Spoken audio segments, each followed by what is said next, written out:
My story is I was a Jehovah's Witness growing up when I was a kid, and my mom, we'd go to, they didn't call it church, they called it meetings, and we'd go, and I think that's when I still encountered God there, and God the Father.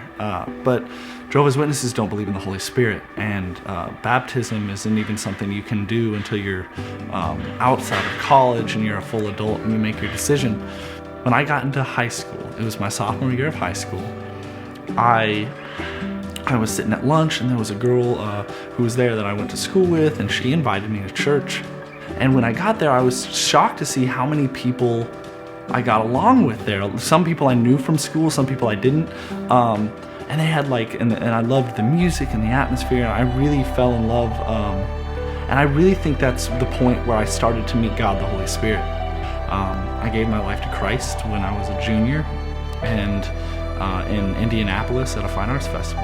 And shortly after that, I knew I wanted to be baptized. I was actually baptized twice before I met Andy. The pastor was preaching basically fire and brimstone. And I remember crying to my dad because I didn't want to go to hell. So he brought me to the pastor and told him that I wanted to be baptized.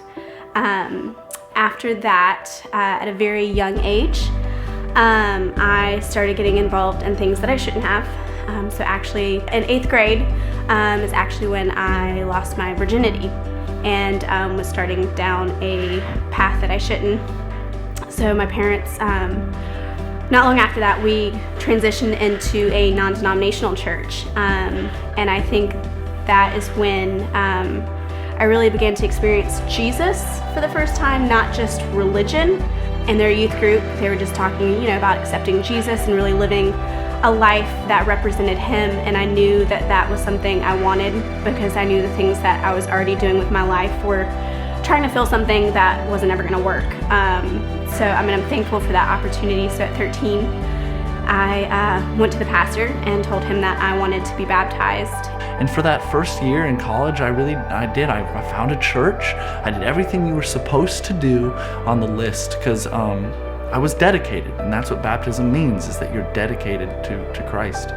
A lot of Christian friends I knew during their summer break, they went home, and all my Christian friends and the people that I was growing strong with kind of disappeared. The church that I was attending was actually a couple cities over, so in my high school there was no one that I went to church with, and I kind of started back down a road that was unhealthy. So for the next, 7-8 years, I lived a life that wasn't pleasing to God. And about a year before I met Andy is when I finally decided I need to get it together. I backslid, and it was a typical story in college, of drinking and trying to go to parties. And I think when I finally graduated and moved to Baton Rouge, I was really dedicated to coming back to Jesus because I missed that relationship. He was there for me, but it was me that turned from him. And then that's when I met Michelle. We were finally getting ready. I had proposed, and we were getting ready to be married. And I'm not sure who brought it up. Did you bring it up? I think I did. I think it was just another step that I wanted to add, to our process of becoming one. For us, it was very important, just with our past and just how we both had kind of stepped back. Not that we lost our salvation or that, I think God would have held it against us. But for us, we felt like it was such a public display that we were not going to be who we used to be. And together that we were going to stand firm with Christ and that he was going to be our solid rock and foundation going into this marriage. It was important before we dedicated ourselves to each other at the altar, we wanted to dedicate ourselves to Jesus. Because from things to that motivating that the moment we had a home, we opened our own small group, hoping that people could follow in that same path.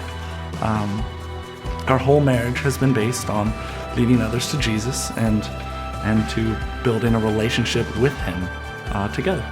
And it's been great.